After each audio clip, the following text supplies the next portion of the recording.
Оҙон оҙаҡ баласаҡ. Мостай Кәрим. Баяр балалары. Әүәл-әүәлдән беҙҙең ауылға һауын бейәләре тотҡан кешеләргә ҡымыҙ эсеп, ит ашап ятырға төрлө түрәләр килә торған булған. Әле лә шулай. Бисә сәсәһе, бала-сағаһы менән ҡыл да ҡыймылдатмай, йәй буйы рәхәтләнеп йәшәй бирә тегеләр. Беҙҙекеләр уларҙы баярҙар тип йөрөтәләр. Баяр булмай, тағы кем булһын? Йоҡолары туйғансы йоҡлайҙар, эстәре күбенгәнсе ҡымыҙ эсеп ит һоғоналар. Унан көтөүҙәре менән йә урманға, йә тау яғына сәхрәгә сығып китәләр. Хатта сәхрәлә лә улар ҡыланып туймайҙар. Үлән өҫтөнә япма йәйеп кенә ултыралар. Йәнәһе, беҙҙең үлән уларҙың ниен, тәнен сәсә, күлдәген бысрата. Бисәләре баш өҫтөндә сатыр тотоп йөрөгән була. Имеш, беҙҙең ҡояш уларға килешеп етмәй. Яуын булһа, тегеләр өңдәге йомрандар шикелле, ҡапҡанан баш тығып ҡына ҡарайҙар ҙа, кире ҡураға сумалар. Бик таман уларға. Ул баярҙар менән минең үҙемдең иҫәп-хисабым бар. Һике өҫтөндә ашап ултырғанда, саҡ ҡына ҡырын ята биреп ҡуйһам, атайым: «Тура ғына ултыр, баяр булдыңмы әллә?» ти. Иртән оҙағыраҡ йоҡлаһам, оло инәйем: «Шул тиклем йоҡларға ҡайҙан килгән был баяр?» ти. Мортаза ағайым йомош ҡушҡанда йыбанһам: «Ҡалай һүлпән ҡуҙғала, әйтерһең бер баяр». Бәләкәйерәк сағымда шул баяр менән битәрләп, бигерәк тәҡәтемә тейәләр ине.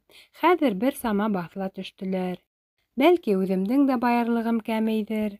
Байтаҡ әҙәмдең йылда тиерлек килеп йөрөй торған үҙ баяры бар. Беҙҙең бер ваҡытта ла баярыбыҙ булмаған.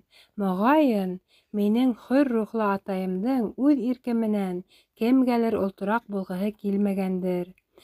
Йәки былай ғына кеше көйләп, үҙен бимазаларға теләмәгәндер.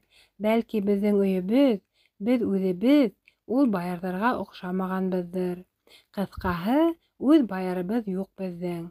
Булмаһын, бик һәйбәт. Кеше баярының теңкәмә тейгәне лә еткән. Муйынға ҡыҙыл галстук тағып, бөтә донъя революцияһы өсөн йәнде аямаҫҡа ант иткәс, беҙ малайҙарҙың әлеге баярҙарға асыуы оторо ҡабара төштө. Беҙ хәҙер беләбеҙ, төрлө байғуралар, баярҙар, түрәләр элек халыҡ елкәһен кимергән, кеше ризығын ашаған. Ә хәҙер һуң былары, ҡала баярҙары, бер ни эшләмәй тығынып ятамы ни? Беҙгә ошоларҙы Сәфәрғәле исемле малай төшөндөрөп бирҙе. Беҙҙең хәҙер башлығыбыҙ икәү. Урамда Шәһиҙулла, пионерҙа Сәфәрғәле. Шәһиҙулла уға ара-тирә бәйләнмәксе итеп тә ҡуя. Ләкин теге галстугының бер осон тота биреп: «Тейеп ҡара, башың ике булһа», тип кенә ебәрә. Ә Шәһиҙулланың башы саяһын сая, әммә икәү түгел, берәү генә. Сәфәрғәле губернатор урамында әсхәттәргә ҡаршы ғына тора. Вәлетдиндеке һымаҡ, уның да атаһы Герман һуғышынан ҡайтмаған. Улар әсәһе менән икәү генә көн итәләр. Пионерҙа башлыҡ булғансы, Сәфәрғәле гел һуҡрана, үҙен йәлләтә торғайны. Уҡ атҡанда уғы сәпкә теймәһә, ул: «Бәхетем юҡ шул минең, бәхетем булһа, атайым да Германда ҡалмаҫ ине», тип зарлана. Берәй уйын башлар алдынан шыбаға тотошҡанда ул аҫҡа ҡалһа: «Ҡотом булһа, мин Сәфәрғәле булмаҫ инем», тип илар сиккә етә.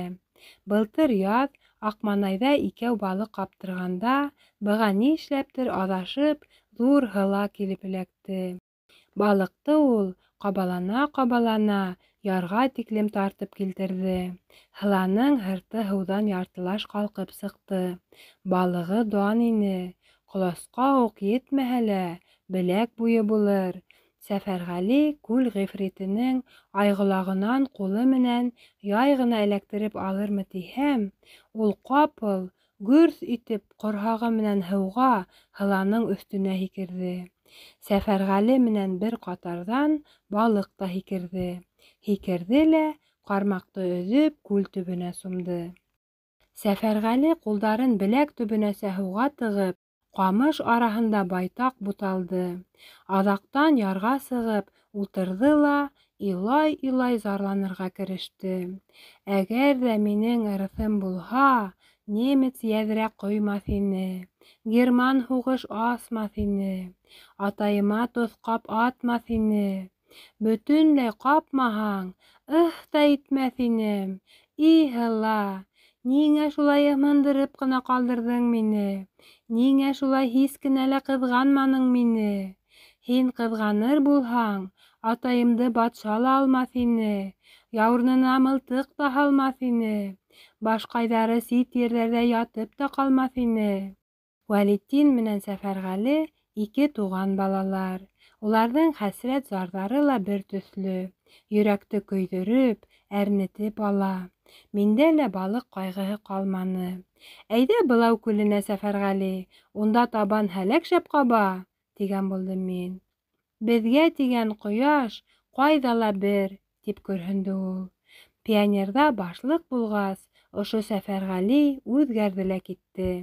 Аҙымын ашыҡмай атлар, һүҙен самалап һөйләр булды.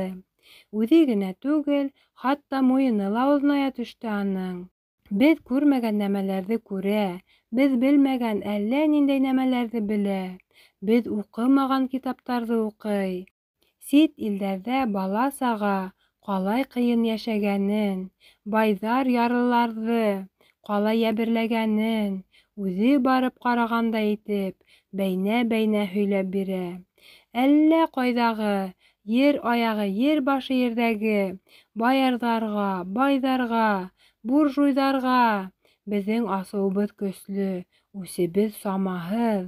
Ләкин үҙебеҙҙең баярҙарҙы ла үс һәм нәфрәттән өлөшһөҙ ҡалдырмайбыҙ. Хәлдән килгәнсә маҙаларын алып, тәҡәттәренә тейәбеҙ тегеләрҙең. Ҡараңғы төшкәс, улар йоҡлаған йорттоң бүрәнәһенә гөп-гөп таш бәрәбеҙ. Урамдан үтеп барһалар, юрамал эт һөсләтәбеҙ. Бала-сағаларына үсекләп, мыҫҡыллап көн күрһәтмәйбеҙ. Шулай ҙа әлегә тиклем баяр балалары менән күкрәккә күкрәк килеп, алышҡа сыҡҡан юҡ, ә алышҡы килә. Күп тә үтмәй, дошмандан үс алыу сәғәте етте. Соҡор аръяғы Миңнуллаларға ирле-ҡатынлы яңы баяр килде. Йәнә минең саҡлы бер малайҙары, минән кесерәк ҡыҙҙары бар. Малайы ҡыҫҡа балаҡлы зәңгәр салбар, ҡыҙыҡайы теҙенә лә етмәҫ сәскәле күлдәк кейеп йөрөй.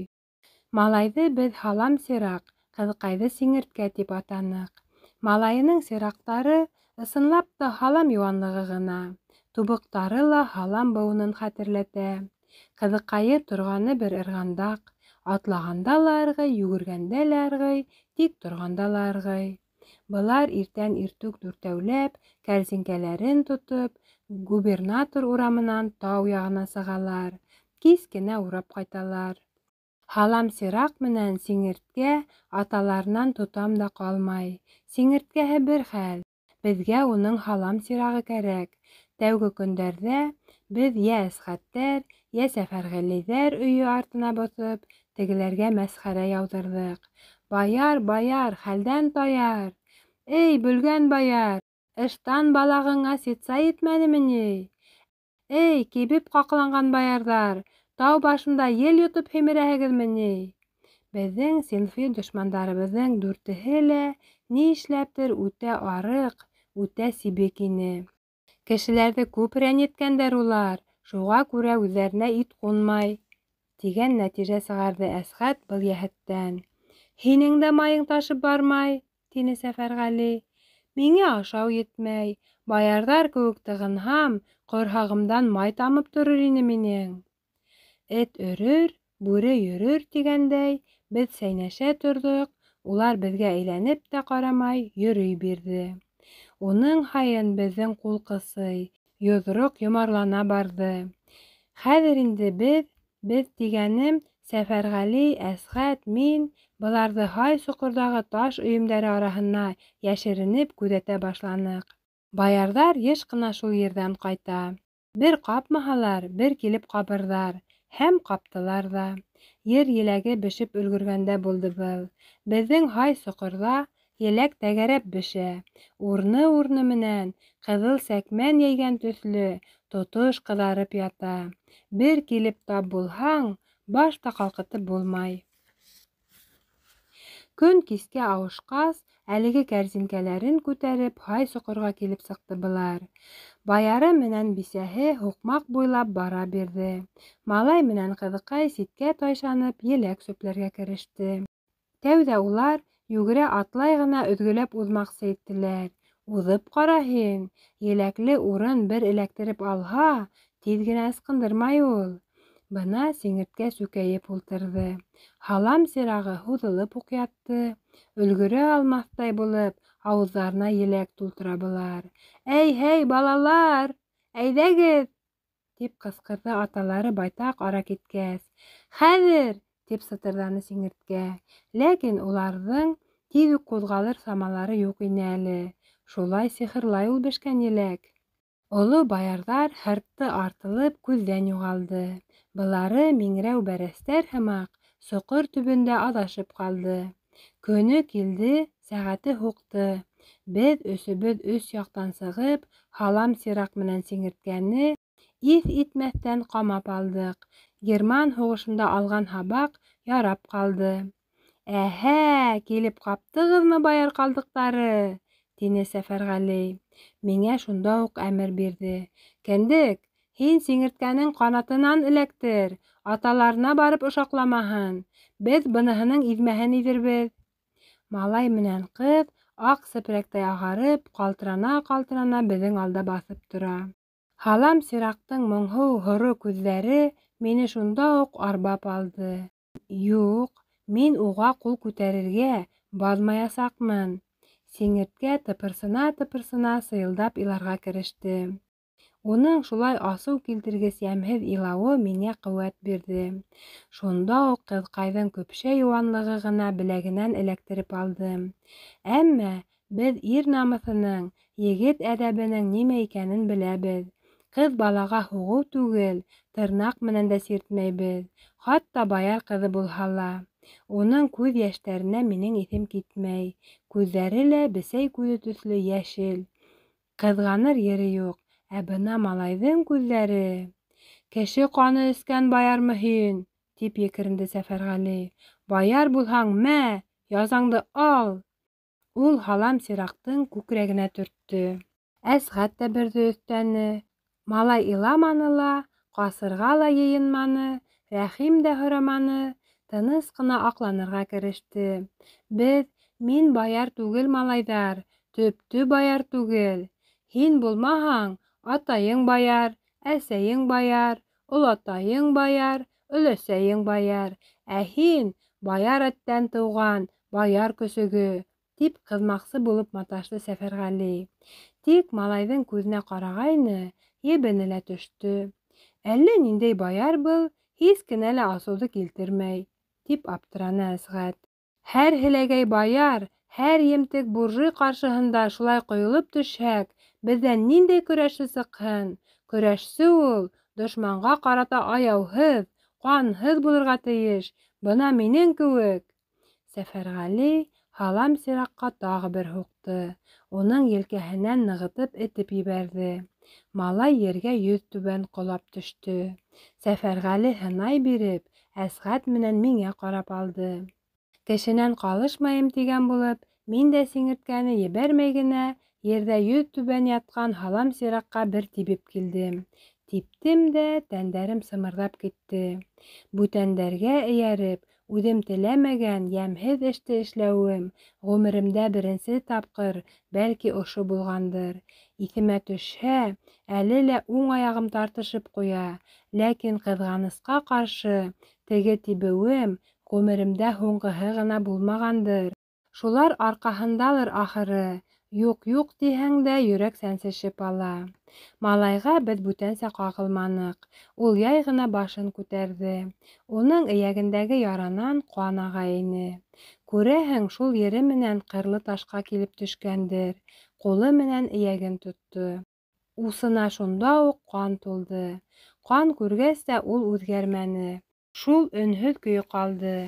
Аяҡ өҫтө баҫып, салбар балағындағы юҡ туҙанды ҡаҡҡылаған булды.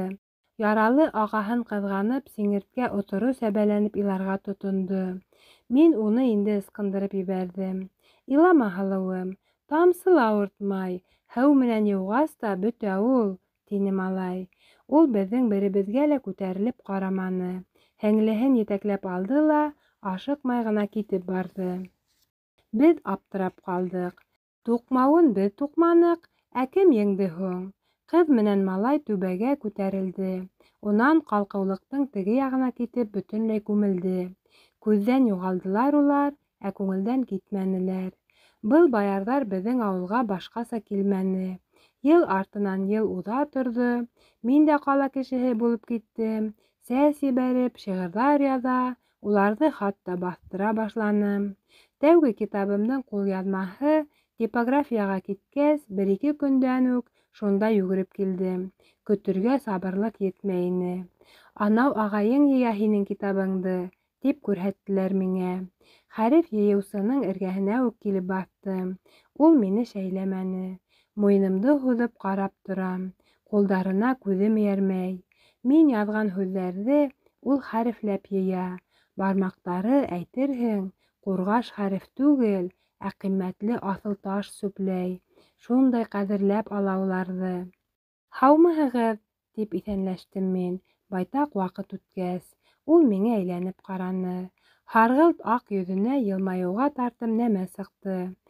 Ләкин ҙур моңһоу күҙҙәре миңә битараф ҡалды. Ул баш ҡаҡты. Мин шунда уҡ ситкә боролдом. Эйе, был әҙәм, һис шикһеҙ, ул Миңнулла баяры, һалам сираҡ менән сиңерткәнең атаһы ине. Ни эшләп ул бында килеп сыҡҡан? Әллә был синфи дошман эҙ яҙҙырыр өсөн шулай иттеме икән? Үткәндәрен йәшерер өсөн? Мин йырынып сыҡмаҫлыҡ шиктәргә баттым. Ә һуңыраҡ шик урынына эске әрнеү, выждан ғазабы килде. Миңнулла баяры тигәнебеҙ, бала саҡтан уҡ типографияла эшләп, ҡаты үпкә сире алған эшсе, наборщик булып сыҡты. Анау йылды хәле бик мөшкөлләнгәс, шифаһы булмаҫмы тип, ул беҙгә ҡымыҙға килгән икән. Бына кемдең балаларын йәберләгәнбеҙ беҙ. Ә ул, хәрефен хәрефкә килтереп, шик-шөбһәһеҙ, минең яңы морон төртөп сыҡҡан шиғырҙарымды йыя. Ташҡа баҫтырып, уларҙы ғүмерле итергә әҙерләй. Гүйә, уның өсөн донъяла шунан да кәрәкле, шунан да ашығыс эш юҡ. Мин уға бер тапҡыр ҙа һүҙ ҡуша алманым, ҡыйманым, намыҫым тыйҙы. 4 йылдан һуң тағы бер осрашыу буласаҡ. Ошондай уҡ уйсан, ҙур һоро күҙҙәр миңә төбәләсәк.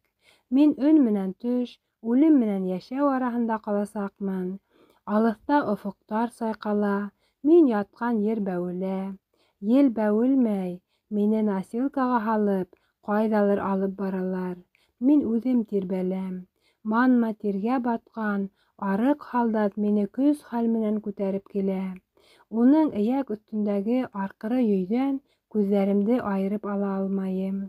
Йөйгә тиклем һәр ваҡыт яра була, яранан ҡан аға. Был йәрәхәттән тамған ҡан бик алыҫта, һай соҡорҙағы һоро ташҡа йоғоп ҡалған булырға тейеш. Йоҡҡанды ямғыр йыуғандыр, ҡояш киптергәндер. Оноторға, тынысланырға мөмкин. Ә ул, йылдар уҙғас, ут тамсыһы булып, һинең йөрәгеңә килеп тамһа. Әйтәйек, туранан-тура, һинең ғәйебең дә юҡ кеүек. Уның һуң, уның ғәйебе бар инеме ни? Ергә тамған һәр тамсы ҡан өсөн кемдер ғәйепле, кемдер яуаплы. Ике яҡтың береһе әлбиттә. Ике яҡ та бер юлы ғәйепле, йәки бер юлы ғәйепһеҙ булмай. Эйе, носилкала ятҡанда уҡ әле мин уны таныным. Тән яраларымдың һыҙлауы баҫылды хатта. Аҡ йондоҙ. Иртәгә һабан туйы тигәндә, күршебеҙгә килен төштө. Терәлеп торған ут күршегә түгел, арырағына, бер өй ашаһына. Хәлле генә көн иткән Ғәлләм ҡарт уртансы улын, йомоҡ Хәмзәне шулай башлы-күҙле яһаны. Беҙҙең яҡта туйҙарҙы ҡышын ҡыҙ йортонда үткәрәләр ҙә, йәйҙең иң йәмле көндәрендә мисәп-мисәп еккән аттарға ҡыңғырауҙар тағып, кәләште кейәү төйәгенә алып ҡайталар, килен төшөрәләр. Ҡышҡы туйҙан һуң килен төшөрөүгә тиклем кейәү кеше һәр кесаҙна һайын ҡыҙ йортона кәләш кейәүләргә ҡуна бара. Урам аша ғынамы, 30-40 саҡрым арамы, барыбер ул, шартына килтереп, юлға әҙерләнә. Атының ҡойроҡ ялын тарап үрә, уны таҫма-тоҫма менән биҙәй, йүгән, эйәр еҙҙәрен ҡом менән ышҡып ялтырата. Атын ул ҡуранан уҡ атланып килмәй, урамға сыҡҡас ҡына ҡупшы итеп эйәргә һикерә. Унда ла тиҙ үк һайтлап сабып китмәй, ҡупырая биреп, бер талай туп-тура ҡарап тора. Күрмәгәндәр күреп ҡалһындар йәнәһе. Былтыр минең Мортаза ағайым, унан әүәлге йылды Ҡорбанғәле Хажимуллаһы ана шулай итә торғайны. Әрпеш кенә әҙәм дә, кейәүгә әйләнгәс, ҡупшылана ла китә. Ә бына Хәмзәнең кәләш кейәүләргә йөрөүе бөтөнләй тип әйтерлек һиҙелмәне. Яҙғы һабан бөткәс, бары бер тапҡыр ғына ағаһына эйәреп барып әйләнде буғай. «Ниңә йәш кәләшеңдең күңелен күрергә йөрөмәйһең?» тип интектергән тиҫтерҙәренә Хәмзә былай тип яуап бирә икән. «Ара алыҫ, юл өҙөк. Юлда аҙған-туҙғанға тап булып ҡуйыуым бар. Ундай зат осраһа, булыр бисәң тол ҡалыр, тыуар балаң етем үҫер, тамғаһы һалынған, аҙашмаҫ әле, тәғәйенләнгән еренә килер». Кистәрен нигеҙ буйында тәмәке тарта-тарта әңгәмә ҡороп ултырған ағайҙар бүтәнсәрәк тә һөйләп ташлай торғайны. Имеш, кәләш үҙе шундай шарт ҡуйған. Арсыйҙар килгәнсе күренеп йөрөмәһен тигән. Ниңә шулай тигәнен бер Хоҙай ғына белә, белеге етһә, тине анау көндө көтөүсе Нуретдин. Хәмзәнең һүҙе дөрөҫкә сыҡты. Тамғаһы һалынғас килен аҙашманы. Кейәү йортона туры килеп төштө. Алыҫтан килде тинеләр. Киленде бик алыҫтан, Дим үренән. Килене килен генә түгел, күрер күҙгә тамаша. Һиҙгер күңелгә бер мөғжизә ине.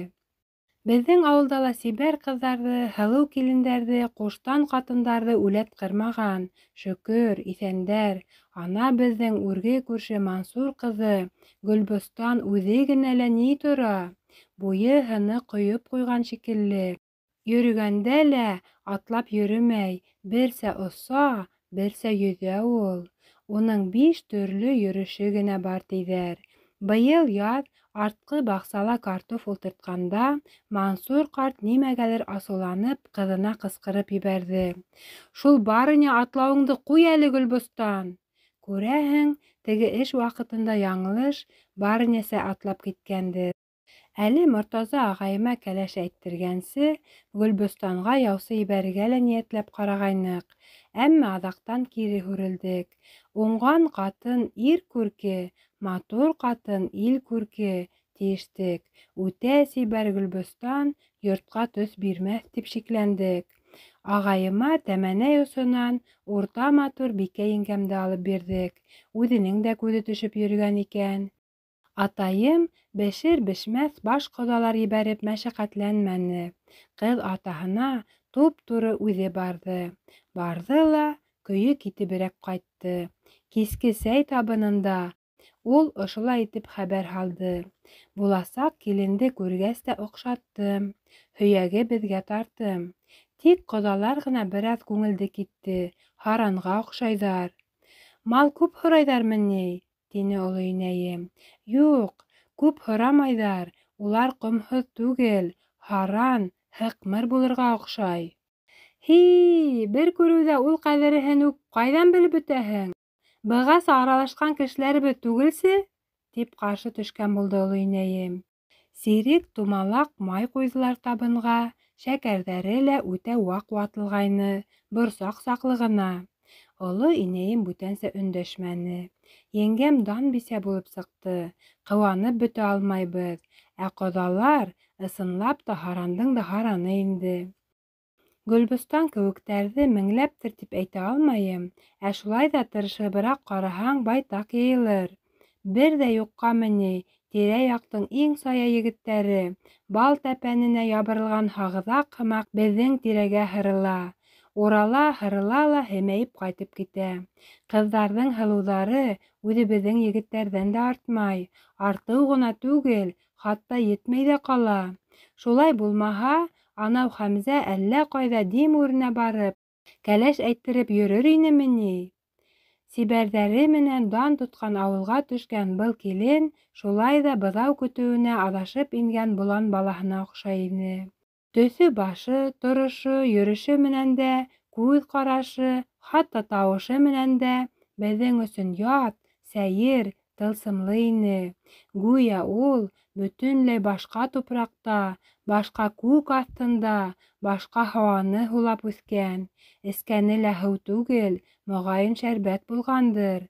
Юғиһә, шундай яғымлы тауыш ҡайҙан килһен ти ул? Әйткәнемсә, бер ҡарауҙа ир-атты әсир яһап, мәжнүн итер ҡатындар күп ине беҙҙә, ә бындайы әле юҡ ине. Исеме лә бығаса ҡолаҡ ишетмәгән исем бит, Аҡ йондоҙ. Уның исемен тәү тапҡыр ишеткәс тә, мин ирекһеҙҙән күккә ҡараным. Баш осомда көпә-көндөҙ балҡып яныр аҡ йондоҙ күрерҙәй булдым. Күрмәнем, ләкин ғүмерем буйы шул еңгәмдең исеме ҡолағыма салыныу менән, уның һыңарын күрмәмме тип, күккә баш сөйҙөм. Улай иткән бер мин генәме икән әле? Мәгәр ҙә, ниндәйерәк ине ул, хайран илаһи зат, тасуирләп бирһәңсе, тиеүселәр булыр бәлки. Мин бары шуны ғына әйтә алам. Ҡояшты, айҙы нисек тасуирләйһең? Ҡояш һәр кем өсөн бер ҡояш, ай һәр кем өсөн бер ай инде. Аҡ йондоҙ ҙа бары аҡ йондоҙ ғына, берәү генә ине. Аҡ йондоҙҙоң ҡыҙ ҡырҡынға эйәреп, һыу юлы башлап ҡайтыуын бөтә урам тамаша ҡылып ҡаршы алды. Килендең ике күнәге лә мөлдөрәмә тулы ине. Әмәл өсөн бер тамсыһы сайпылһын да, атлағанда үксәләре ергә теймәй, тик аяҡ остары ғына ҡағылып ҡала. Үҙе һиҙелер-һиҙелмәҫ кенә йылмая. Нимә күреп йылмая икән ул? Ҡойма башында әсирләнеп ултырған 12 йәшлек мин бисараны шәйләйме икән? Шулай ҙа кемгә йылмая ул? Үҙ-үҙенәме, кешеләргәме, әллә донъяғамы? Бер ҡараһаң, бына-бына тыйыла алмай илап ебәрер кеүек. Быға хас йылмайыуҙы миңә ғүмеремдә тағы 2 тапҡыр күрергә насип буласаҡ. Бер тапҡыр үҙем менән тупраҡташ, замандаш, бик һылыу ҡатын, был донъяға китер өсөн генә килгән ер ҡыҙы. Миңә ҡарап, миңә атап, йән тетрәткес шулай йылмаясаҡ. Ә икенсе тапҡыр бөйөк Леонардо да Винчиҙың хыялынан яралған үлемһеҙ Джаконда, мәңгелек Мона Лиза йылмайып, рухымды берсә күккә ашырасаҡ, берсә упҡынға атасаҡ. Килен төшкән ғаләмдәр йортонда шау-шыулы мәжлес төн уртаһына тиклем барҙы. Беҙ Сәлих ағайым менән 2 буйҙаҡ лапаҫ башында ҡунабыҙ. Күк тулы йондоҙ. Мин шуларға ҡарап ятам. Уларҙың береһе лә аҡ түгел, йә зәңгәр һыу, йә йәшкелт. Моғайын, аҡ йондоҙ берәү генәлер. Үҙ ваҡыты еткәс кенә ҡалҡалыр. Бәлки, ул хәҙер бөтөнләй күктә лә түгелдер, ҡыҙ һынына инеп ергә төшкәндер. Әсғәт нимә әйтер ине икән был хаҡта? Өйҙә юҡ шул ул, күрше ауылда көтөү көтә. Ғаләмдәр ҡураһында ла ығы-зығы тынды. Эттәр ҙә өрөүенән туҡтаны. Инде тәүге әтәстәр ҙә хәбәрләшеп алды. Нәҡ ошо мәл түбән остан тулҡын-тулҡын булып гармун моңо ағылып килде. Башта ул кемгәлер йомшаҡ ҡына, яғымлы ғына һуҙып өндәшкәндәй булды. Унан һуң ярһып-ярһып эс серҙәрен һөйләргә кереште. Бара торғас, нимәлер инәлергә, ялбарырға, үтенергә тотондо. Аҙаҡ килеп, үкереп илап ебәрҙе. Ҡапыл тынды ла быуылып-быуылып үкһеп алды. Юҡ, Гармун үҙ йәшенән үҙе сәсәмәне. Ул саҡ ҡына тын алды ла, ашҡынып һайрап, төнгө ғаләмгә үҙенең буласаҡ шатлыҡтарын, өмөттәрен, күкрәгенә һыймаҫ дәрттәрен һибә башланы. Был моң ағышын мин инде ишетеп кенә түгел, хатта күрәм дә төҫлө. Ул ағыш нурҙар сәсә-сәсә түбән остан юғары осҡа һуҙыла. Мәрәһимдең тағы ене ҡуҙғалды ахырыһы, тине Сәлих ағайым йоҡо аралаш. Их, ағайым, ниңә шулай тинең инде? Ендең ни ҡыҫылышы бар бында? Һин шулай тинең дә, хырылдап йоҡлап киттең, ә үҙең шул бер ауыҙ һүҙең менән әле генә бөтә донъяны сихырлап алған моңдо, иҫ киткес яҡты балҡышты һүндерҙең. Оло инәйем, моғайын, улай итмәҫ ине. Кемделер эҙләй сыҡты йәнә, был бахыр Мәрәһимдең яңғыҙ йәне, тиер ине. Ул саҡта әле мин ете төн уртаһындағы яңғыҙлыҡтың нимә икәнен танып та, татып та белмәй инем. Яңғыҙлыҡтың иң яманы төн уртаһындағы яңғыҙлыҡ булыуын бик күп замандар үткәс кенә аңлаясаҡмын. Шулай ҙа әле мин барыбер йәнем-тәнем менән Мәрәһим яҡлымын. Уның зары ла, ҡыуанысы ла төнгө бушлыҡҡа батып юғалмай минең күңелемә һеңә бара. Был сәғәттә бөтә йыһанда, уяуҙарҙан беҙ бары икәү генәбеҙ һымаҡ, ул да мин.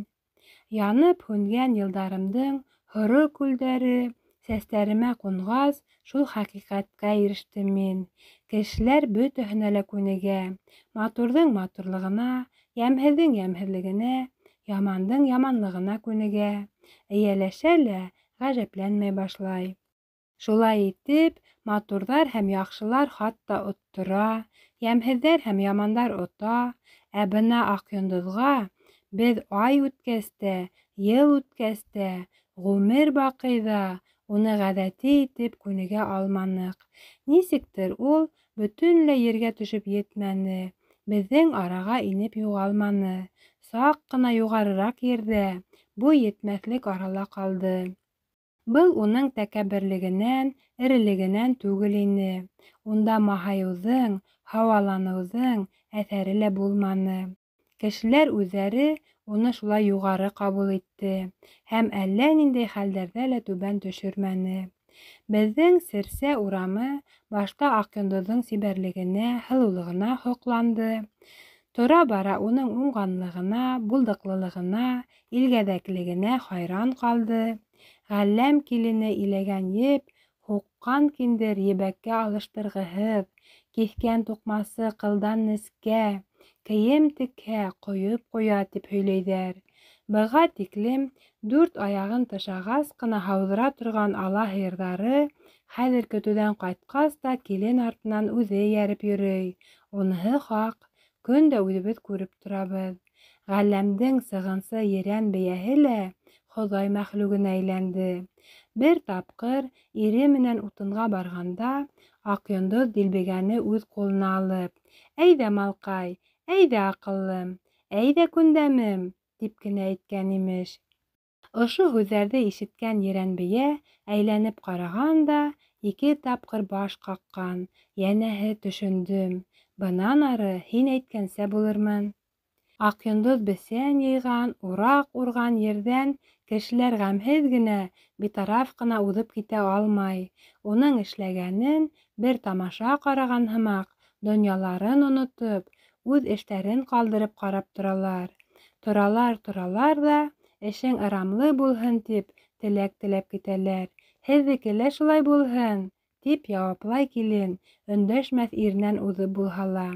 Кәләш алғас та, Хәмзә шул йомоҡ, шыҡһыҙ көйө ҡалды. Усына ҡош ҡундырып һайратыр, тыны менән өрөп сәскә бөрөләре астырыр ҡатындар булыуын мин әле белмәй инем. Улар бар икән.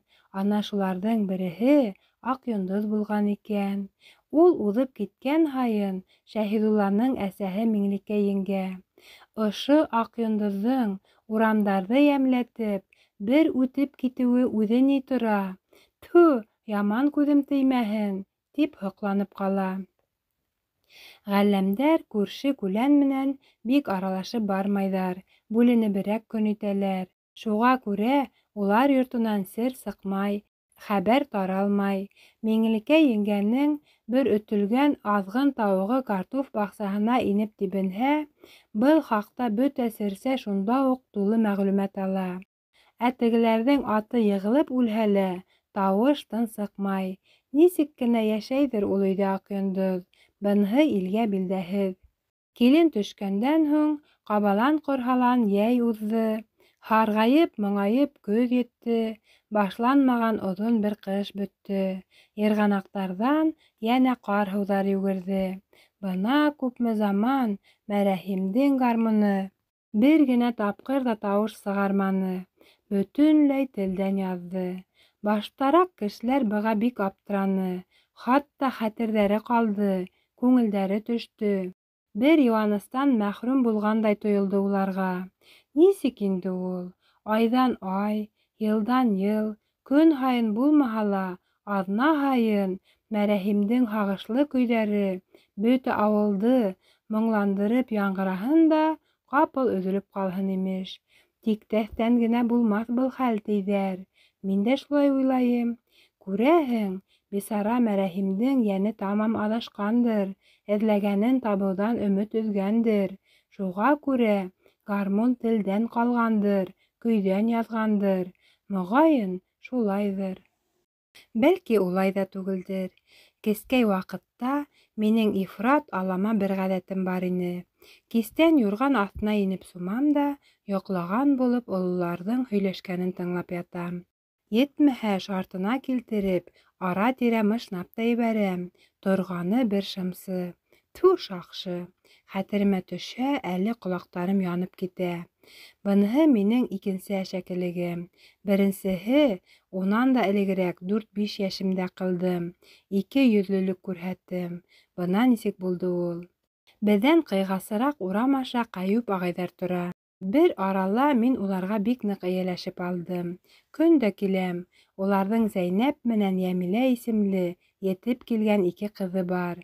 Былар береһе йорт болдорона, икенсеһе келәт алдына ултырып ала ла, әрләшә лә әрләшә. Бер көндө Зәйнәп мине үҙ эргәһенә саҡырып, берәй төймә-фәлән бирә лә, Йәмиләгә атап төрлө насар һүҙҙәр әйттерә. Ул шым ғына ҡолағыма шыбырҙай. Мин ул әйткәнде ҡысҡырып ҡабатлайым.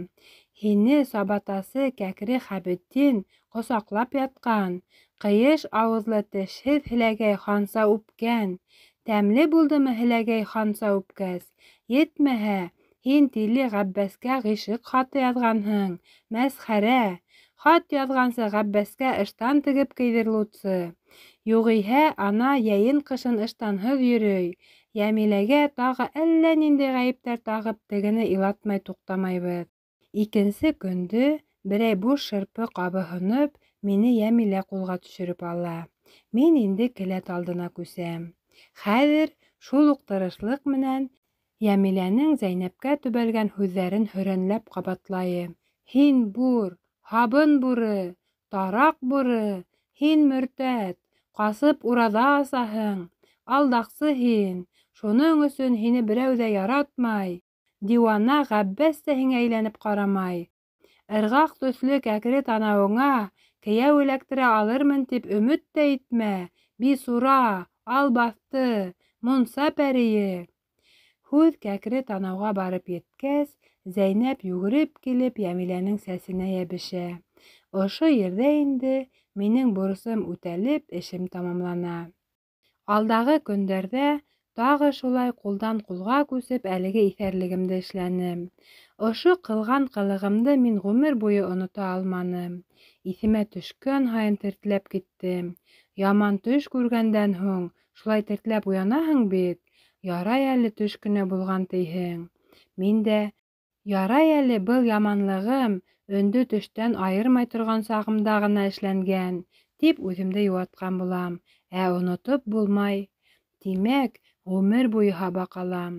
Танылған хаталарыбыҙ, хатта ғәйептәребеҙ, тормошта беҙҙең кәңәшселәребеҙгә, ярҙамсыларыбыҙға, Шулай итеп, бара торгас, талапсан дуҫтарыбыҙға әйләнәләр, ә танылмағандары йәки йәшереп килгәндәре дошмандарыбыҙ булып ҡалалар. Ҡатмарлы, хәтәр хәлдәргә тап булғанда ла мин шуны онотмаҫҡа тырыштым.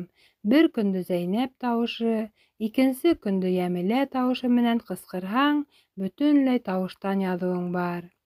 Мин инде байтаҡтан бирле юрған аҫтында ятам. Өйҙә бары 2 инәйем генә. Оло инәйем нимәлер яманып ултыра. Кесе инәйем ҡаҙан төбө ҡыра. Ишеттеңме әле? Ил өҫтөндә имеш-мимеш йөрөй бит, тине кесе инәйем. Мәрәһим менән Аҡйондоҙ хаҡында. Быш-быш йөрөгән һәр хәбәрҙе тыңлай ҡалһаң, зиһенеңә көс килер. Ҡуй, Вазифа, тип ҡырт киҫте оло инәйем. Бөтә ишеткәнен һөйләп бөтөрмәй, туҡтарға тегеһенең замаһы юҡ ине. Бик ҡаты ғишыҡ тотошҡандар, ти, Таһир менән Зөһрә кеүек. Оло инәйем көрһөнөп ҡуйҙы. Бер аҙҙан тыныс ҡына әйтә һалды. Мөхәббәт яҙыҡ түгел, мөхәббәтһеҙ уйнаш яҙыҡ.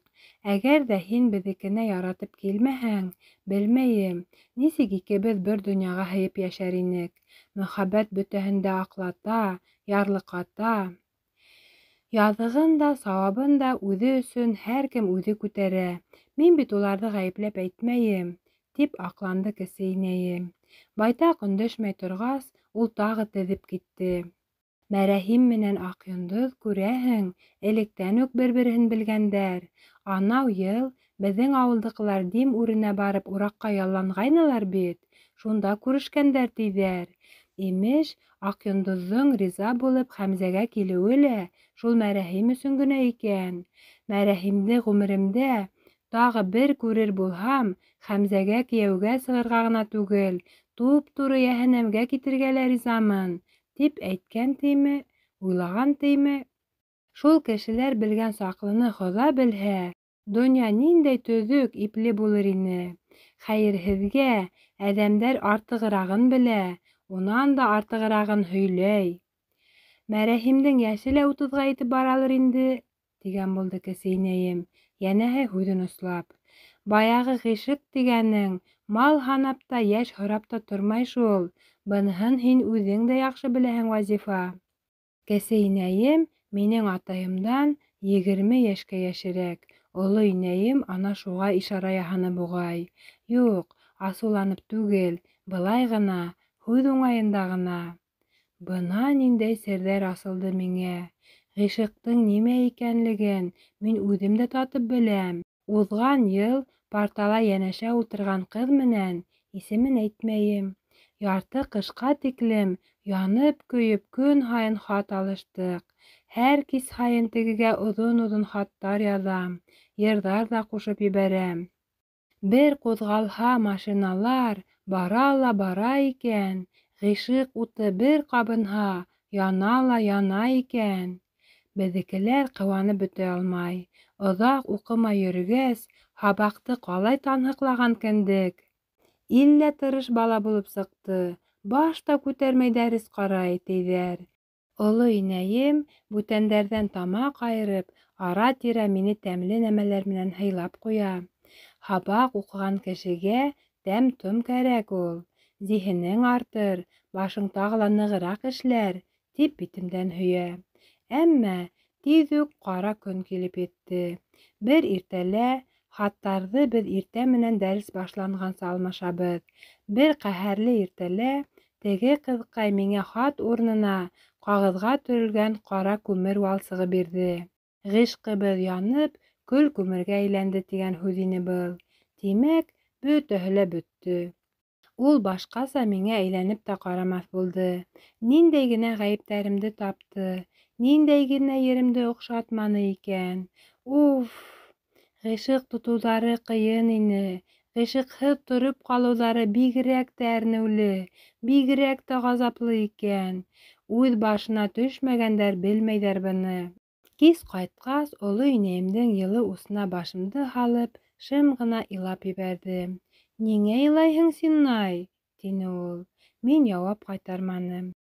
Ярай әле башымды ҡуйып иларға уның йомшаҡ ҡулдары бар. Яңағымдан бер һыйпаны ла бөтә ғазаптарымды алып ташланы. Бынан һуң күп замандар һуңыраҡ та һағыштарҙан бушамаҫ тынғыһыҙ был башым һыйыныр төйәккә күп тапҡырҙар мохтаж ҡаласаҡ. Тик инде ул саҡ оло инәйем шул тылсымлы ҡулдары менән был донъяның ишеген үҙ артынан ябып мәңгегә киткән буласаҡ. Мәрәһим менән Аҡйондоҙҙоң хәлен аңлайым мин. Тик анау имеш-мимеш һис кенә лә дөрөҫкә оҡшамай. Әсәйемдәр һөйләшкән теге кистән һуң аҙна уҙҙы, ай уҙҙы, ә ғашиҡтар хаҡында урамда ләм-мим һүҙ юҡ. Беҙҙең юғары ос халҡы ғәйеп табып кеше сәйнәргә, мыҫҡыл итеп көлөргә үтә һәүәҫ. Һылтауы ғына табылһын. Фәләндең бисәһе фәләндең иренә күҙ ҡыҫҡан икән. Фәлән ҡоҙа фәлән ҡоҙасаһын әүрәтә яҙған икән. Фәлән ағай фәлән тол бисәһенең тәҙрәһен сирткән икән. Кеүек юҡ-бар хәбәрҙе ҡатындар һөт айыртҡан ерҙә, ирҙәр ҡарауыл өйөнә йыйылғанда, ҡыҙ ҡырҡын һыуға барғанда ауыҙ тултырып һөйләй. Әсғәт кеүек йор һүҙлеләр әскелтем-сөскөлтөм төртмә йыр ҙа сығара. Анау бешмәгән ҡоҙа тураһында киске уйында бер егет бейергә төшкәс былай тип таҡмаҡланы: «Ҡоҙасаның бармағы, бармағында балдағы, тал төбөнә киләм тине, килмәҫ булды алданы. Ҡоҙасаның шәле, ергә тейер әле, яҙған булһа, иншалла, бер үбермен әле».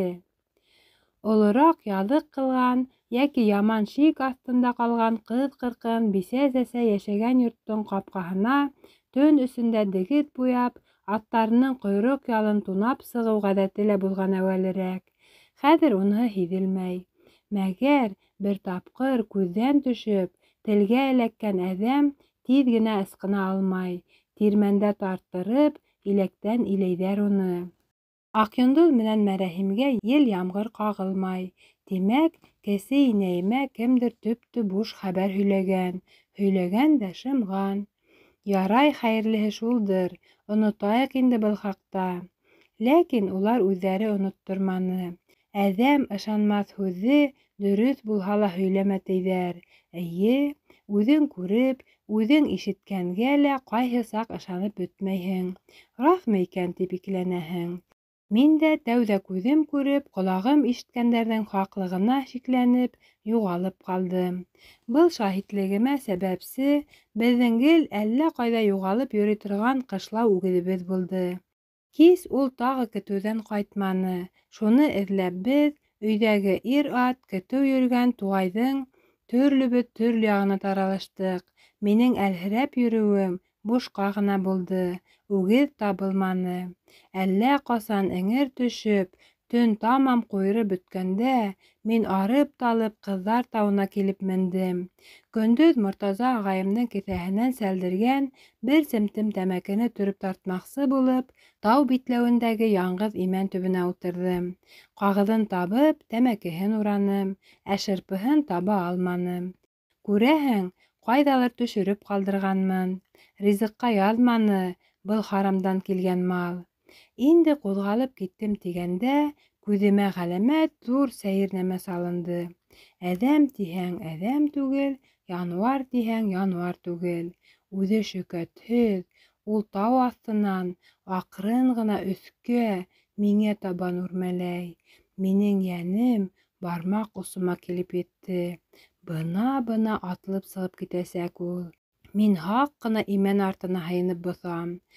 Йөрәгем дөп-дөп тибеүҙән имән һелкенә. Теге ғифритты инде асығыраҡ шәйләйем. Уның аяҡтары ла, башы ла икешәр, ҡулдары әллә 4, әллә 6, һанап бөтөрлөк түгел.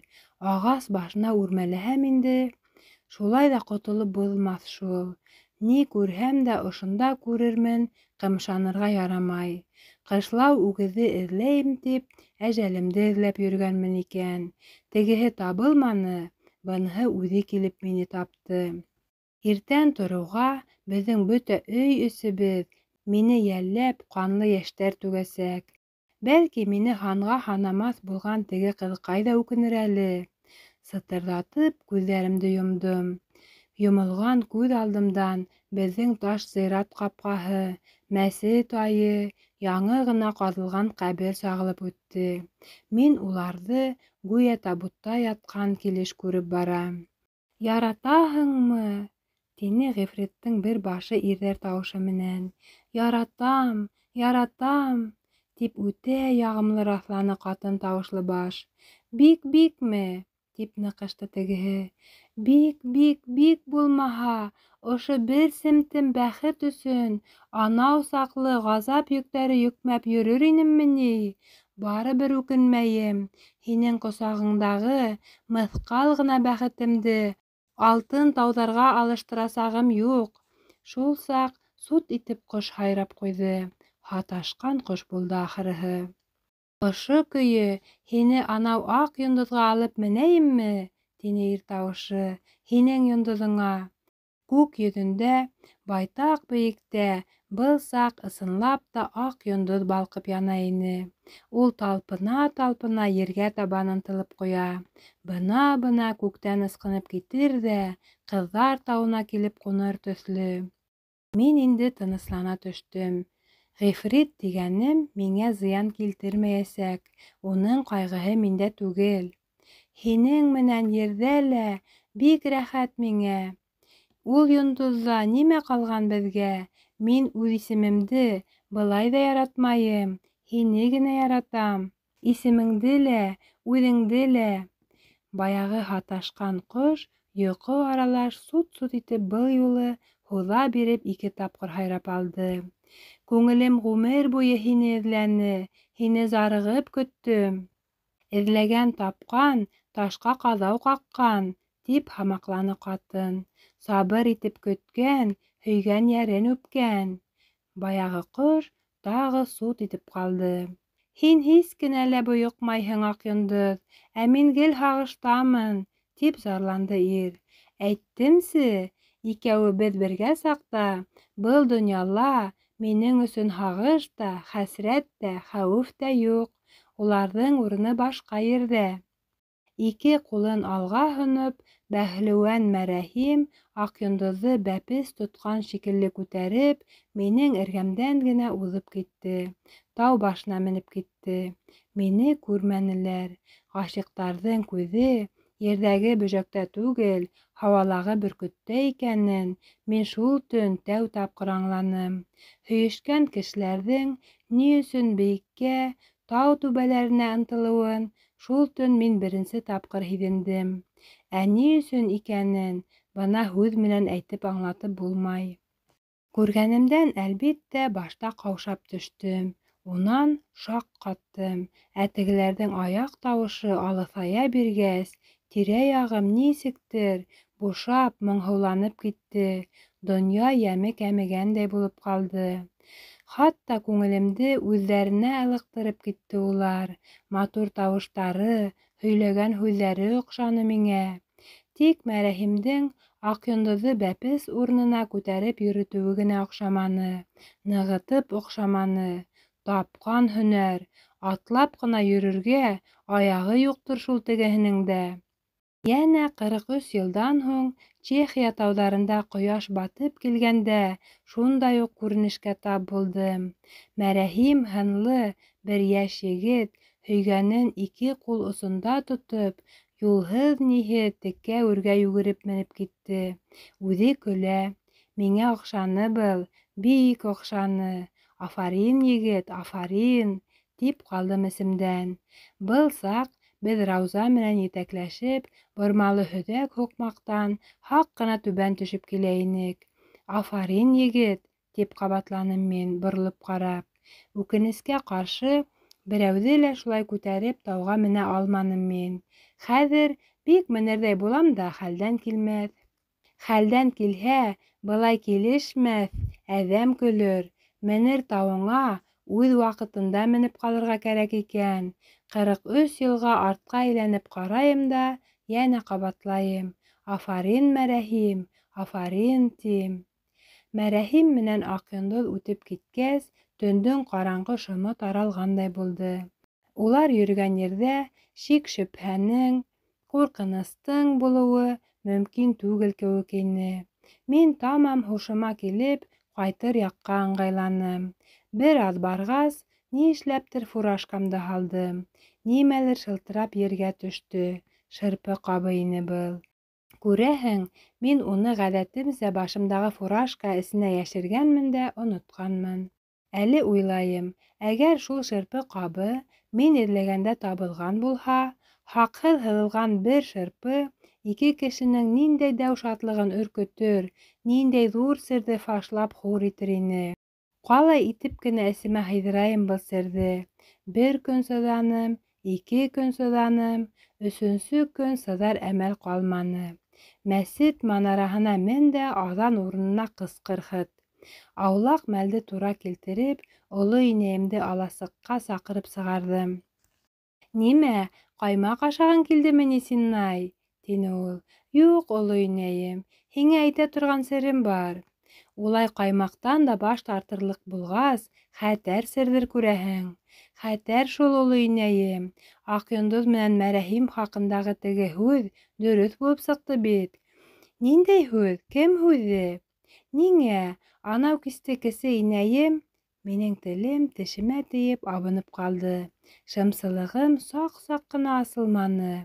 «Кеше һүҙе инде, халыҡ һүҙе», — тип мығырҙаным. «Ҡуй, бушты һөйләмә». «Буш түгел шул. Анау төн үгеҙ эҙләп ғәйеп булғанымда, уларҙың икеһен бергә Ҡыҙҙар тауында күрҙем». «Тфү-тфү, балам, күҙеңә күренгәндер. Ҡара төндә бәндә күҙенә әллә нәмәләр аймылышып күренә ул. Төн бик ҡараңғы ине шул». Мин уларҙың һүҙҙәрен дә ишеттем, оло инәйем. Валлаһи, икмәктер, ҡояштыр. Мин алдаҡсымы ни? Алдаҡсы түгел. Хата күргәнһең, яҙа күргәнһең. Хаталаны ул, алдашыуға инмәй. Күрҙем дә, ишеттем дә. Әҙәмдең ҡайһы саҡ шулай күҙе тейешһеҙҙе күрер, ҡолағы тейешһеҙҙе ишетер була. Ҡуй, балам, юҡ менән башыңды бутама. Мин бөтәһен дә теҙеп һөйләп бирмәксе инем дә, оло инәйем ышанырҙан булмағас һөйләмәнем. «Әҙәм ышанмаҫ хәлде һөйләмә бынан һуң», — тине ул ахырҙа. «Ғәйбәтсе яманаты күтәреп, мәсхәрәгә ҡалырһың». Мәсхәрәгә ҡалыуҙан беҙ бөтә өй эсебеҙ менән ҡурҡабыҙ. Менгән атың йығылып үлһә үлһен, әйткән һүҙең нахаҡҡа сығып үлмәһен, ти атайым. Ысынлап та, әллә бөтәһе лә күҙемә генә күрендеме икән? Оло инәйем шулай ғына булғандыр ти бит, ә ҡолағыма өҙлөкһөҙ сыңлап торған «Яратаһыңмы? Яратам» тигән ауаздарҙы нисек баҫырға һуң миңә? Минең ҡолағымда тынһа ла, ул ауаздар Ҡыҙҙар тауында барыбер ҡаласаҡ бит. Оло инәйемдең сәйер ҡылығын, минең дөрөҫ хәбәремде ныҡышып-ныҡышып нахаҡҡа сығарырға тырышыуын мин бары әле килеп төшөндөм. Боронғо гректарҙа ғашиҡтарҙы яҡлаусы, уларҙы хәүеф-хәтәрҙән ҡурсалаусы Афродита исемле илаһиә булған. Минең оло инәйем, әлбиттә, ул илаһиә тураһында ишетмәгән дә, белмәгән дә. Әммә үҙе лә һиҙмәҫтән ул Аҡйондоҙ менән мәрәһимдең мөхәббәтен һаҡлаусы шул Алла вазифаһын үтәгән. О, Серсә урамының мәрхәмәтле Афродитаһы!